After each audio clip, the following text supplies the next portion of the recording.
Some moments in life should never be remembered, yet they carve themselves so deeply into us that even years later, the memory still crawls back in the dark. Shadows at the window, footsteps in an empty hallway, or a stranger who somehow already knows your name. These are the real stories that stay with you long after the lights go out. When I was in 2nd or 3rd grade, during a night of violent thunderstorms that made the house shake, I experienced something that stayed with me forever. My parents had gone to an upscale event and planned to return before midnight, but the storm became so severe that they were forced to spend the night at a friend's home miles away, leaving me alone in the house for the first time in my life. Before leaving, my mom gave me a checklist. Lock every door, shut every window, leave at least one light on, and close all the blinds. But being a kid excited about a free night, I pushed everything aside and stayed downstairs, eating candy and watching TV until I drifted off. When I woke up hours later, the TV screen was black, the house was freezing, and something about the cold felt wrong, like the air inside had changed. Remembering my mom's list and afraid she would be disappointed, I walked through the house checking everything. All doors were locked, all windows sealed, all blinds shut tight. But the cold still lingered like something unseen had slipped in. Eventually I went upstairs to my room, and that's when I truly felt the storm's force. The rain slammed against my window like someone was trying to break in, accompanied by thunder that shook the entire house. As I lay in bed trying to fall asleep, an odd creaking sound started echoing softly, not from the storm, but from within the room itself. The floor was carpeted, so nothing should have been creaking. Curious and increasingly uncomfortable, I sat up just as a flash of lightning lit my room, and everything seemed normal. But when the next bolt lit the room again, my stomach dropped. My closet door, which I knew for certain had been fully closed, was cracked open just enough to reveal darkness inside. Something had opened it.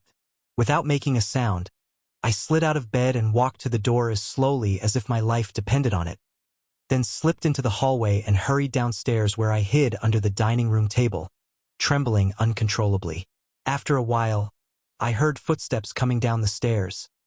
Violent, uneven, almost like someone was bouncing off the walls as they descended. They walked directly toward the dining room. From under the tablecloth, I saw a pair of feet step into view. Bare, muddy, scratched, yellowish legs that looked twisted and wrong, as if they didn't belong to a healthy person at all. They were swaying, unsteady, dripping water onto the hardwood floor.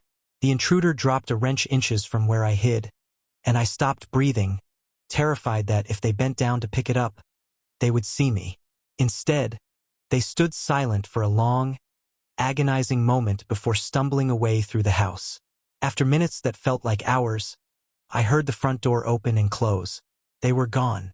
Even then, I stayed hidden, paralyzed by shock. When I finally crawled out, I picked up the wrench so my parents wouldn't find it, locked the front door again just in case, and crept back to bed as if nothing had happened. I didn't tell my parents the next morning because I was more afraid of getting in trouble for not following their instructions than I was of the person who had stood feet away from me. It wasn't until years later that I confessed what I saw, and even then, they struggled to believe me. Looking back, I know what I saw was real.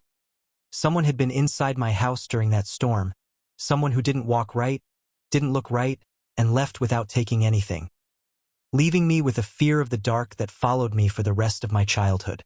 When I was a kid, I went through a strange and terrifying period of recurring half-lucid nightmares that kept returning every few months, each one almost identical, as if someone pressed replay on a memory I didn't remember living. Every time the dream began, I found myself floating near the ceiling of my bedroom, staring down at my own body asleep in bed like a ghost trapped inside a security camera. I could swivel my head, look around the room, but I couldn't move closer, just silently watching a version of myself that felt both familiar and distant. That alone was disturbing, but the dream always shifted into something even stranger. My digital clock would tick backward, drawings I had never made covered the walls, childlike crayon sketches of smiling people holding hands in front of a house with a blue roof, and on the floor sat a toy train I had lost years earlier, each dream placing it in a new position as if something had been moving it around.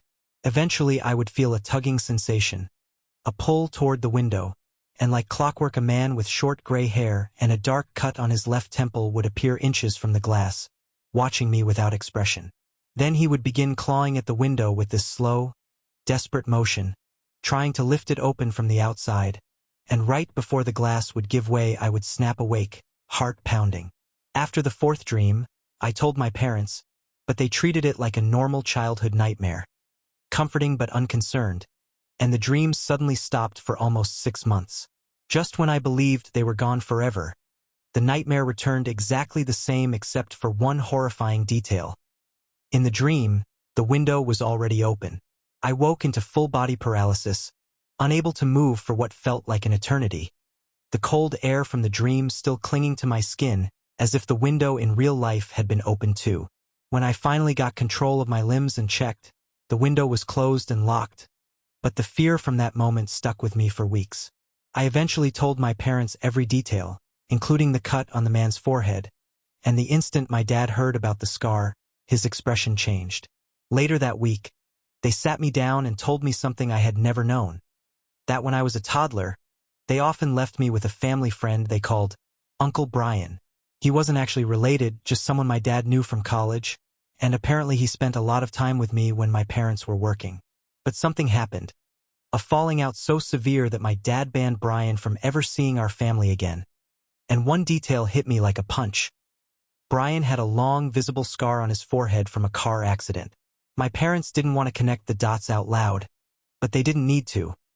It was obvious they realized the man from my dreams looked exactly like him, despite me having no conscious memory of him at all.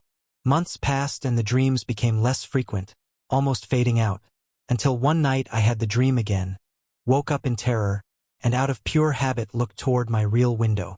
And that's when I saw something move outside. A quick flicker of motion, but unmistakably real. I screamed.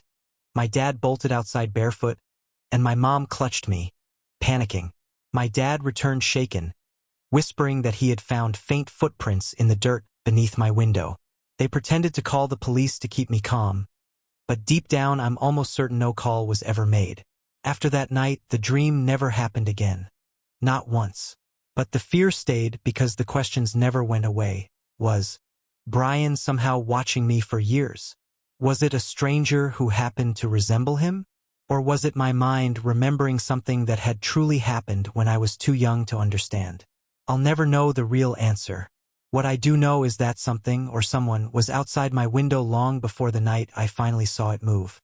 When I was a teenager, my family lived in a house where the garage connected directly to the kitchen, and that doorway became the center of one of the most disturbing memories of my life. At the time, my dad often traveled for work, and my mom usually didn't get home until late, so I spent many evenings alone, finishing homework or scrolling through my phone while the house sat silent around me. One night, while I was home alone, I heard the garage door rumble open, a sound that was so normal in our household that it barely registered. I assumed my mom had come home early, and I called out a casual, "Hi, Mom," as I continued what I was doing, expecting her to walk into the kitchen and start talking about her day. But instead of the usual footsteps, the garage stayed completely silent. No keys jingling, no bags dropping, no door opening, just total stillness.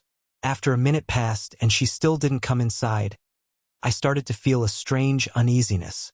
The garage door only opened if someone pressed the button inside their car or inside the garage itself, and my mom never opened it without coming right in. Curious and a little annoyed, I went to check, calling out to her again as I reached the kitchen. But the moment I touched the doorknob connecting the kitchen to the garage, a chill ran through me. Something felt wrong. Instantly, instinctively wrong. Like I wasn't supposed to open that door. I waited, listening, and suddenly I heard footsteps in the garage. Slow, heavy steps that didn't sound like my mom at all. They weren't rushed or casual. They were deliberate, dragging slightly, as if someone was trying to move quietly but didn't quite know how. My heart started pounding, and I backed away from the door just as the footsteps stopped right on the other side of it. That's when the doorknob began to turn, slowly, like whoever was out there was testing to see if it was locked. I remember freezing completely, unable to yell, unable to think, just watching that doorknob jiggle with more force than my mom would ever use. After a few seconds, the person stopped. Then the footsteps retreated toward the main garage door, and a moment later, I heard the loud, mechanical sound of the garage door opening again, this time from the inside. Whoever had been in the garage walked out and closed it behind them. Terrified, I grabbed my phone and called my mom, asking if she had come home just now or had opened the garage from the street. She said no, she was still 20 minutes away. The moment she arrived, we checked the garage together, but nothing seemed out of place. No signs of a break-in, nothing missing, no footprints, nothing moved. A week later, it happened again. This time, the garage door opened twice in one night while I was alone, and again no one entered the house. When I told my dad what was happening, he assumed the garage motor was malfunctioning, so he called a technician. The technician checked everything and said the system was perfectly fine. It couldn't open on its own unless someone physically pressed one of the remotes. My mom kept her remote inside her purse at work. My dad's remote was with him on business trips.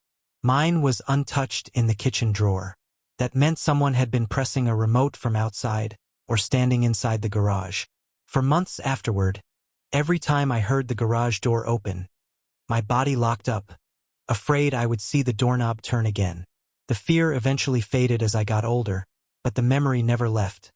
The heavy footsteps on the other side of the thin wooden door, the slow twisting of the doorknob, and the awful realization that whoever was in our garage had no intention of coming into the house, only of seeing if they could.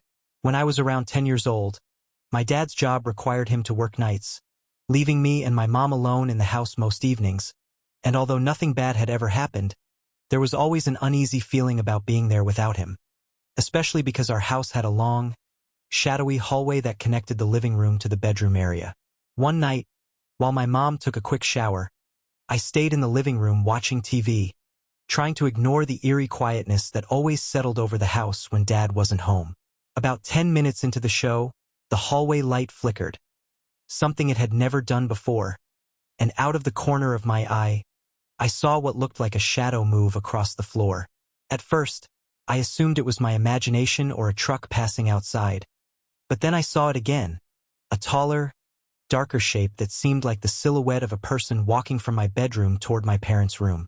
My heart started racing, but I tried convincing myself that my mom had finished her shower and was walking around.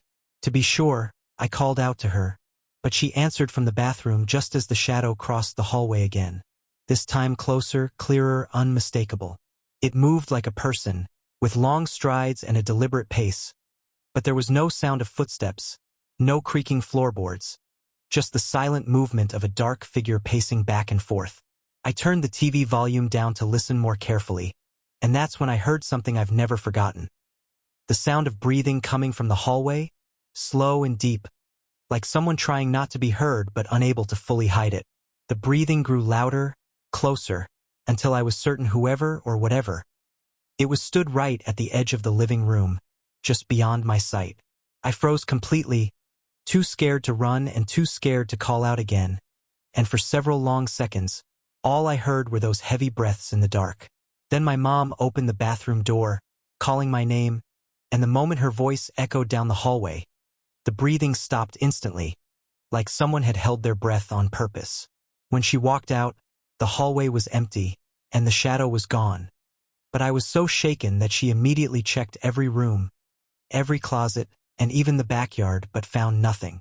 For the next several weeks, I refused to go down that hallway alone, and every once in a while, even with all the lights on, I would catch a glimpse of that same figure passing by from the corner of my eye. Never fully visible, never close enough to identify, but always there, moving just enough to remind me that I had not imagined it. Even years later, long after we moved out of that house, I still remember the way the breathing sounded. Too controlled, too human, and far too close for comfort. When I was in middle school, my best friend lived 2 houses down from me, and because our neighborhood was small and quiet, our parents allowed us to walk back and forth even after dark, as long as we stayed on the sidewalk and texted when we got home. One winter evening, after spending hours playing video games at his place, I left to walk home around 9 p.m., bundled in a hoodie with my backpack slung over one shoulder. The streets were empty, the air smelled like cold metal, and the only sounds were the soft hum of streetlights and the crunch of my shoes on the frozen pavement. As I walked, I noticed a tall man standing at the far end of the street, positioned directly under a flickering lamp post. He wasn't moving, wasn't smoking, wasn't on his phone, just staring straight ahead toward my direction like he had been waiting for someone. I tried to ignore him and kept walking, but the moment I passed beneath the next streetlight, I felt a sharp, uneasy drop in my stomach. Something told me he was watching every step I took. I tightened my pace slightly, but kept my eyes forward. Despite the road being almost empty, I suddenly became hyper-aware of the sound of footsteps behind me. Slow at first, then steady, matching my rhythm. I didn't dare look back. I wasn't brave enough. Instead, I speed-walked, pretending I wasn't scared, pretending I didn't hear the steps getting faster. By the time I turned onto my street, the footsteps had grown close enough that I could hear the man's breathing, heavy, uneven, like he had been running for a long time even though I had never once seen him move. With panic finally pushing me, I sprinted the final stretch to my house, fumbled with my keys, and slammed the front door behind me so hard it shook the frame. Heart racing, I peeked through the curtains, expecting the man to be right outside, but the street was empty. Completely empty. No footsteps, no breath, no sign of anyone at all. Trying to calm myself, I brushed it off as my imagination and went to my room.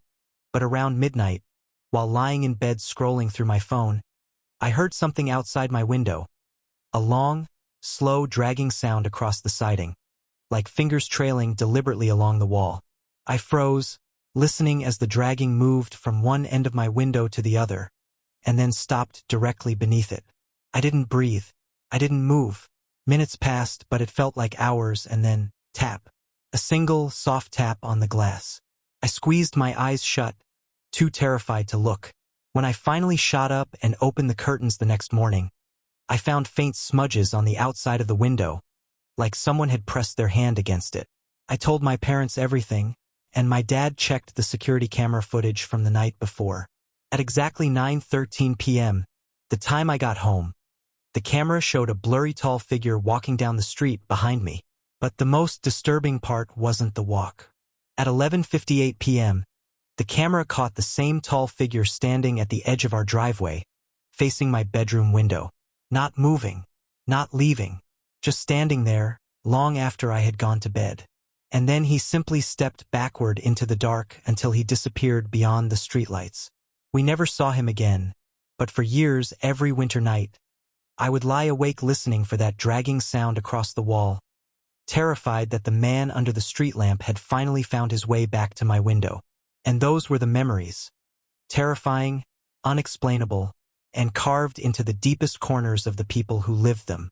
Whether it was a shadow in the hallway, footsteps behind a thin door, or a stranger waiting just beyond the edge of the light, each of these moments reminds us of something most people try not to think about.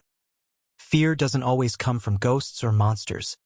Sometimes it comes from things that walk, breathe, and watch us when we think we're alone.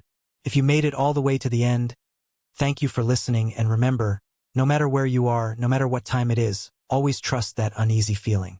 It might just be the only warning you get. Stay safe, stay alert, and until the next story, good night.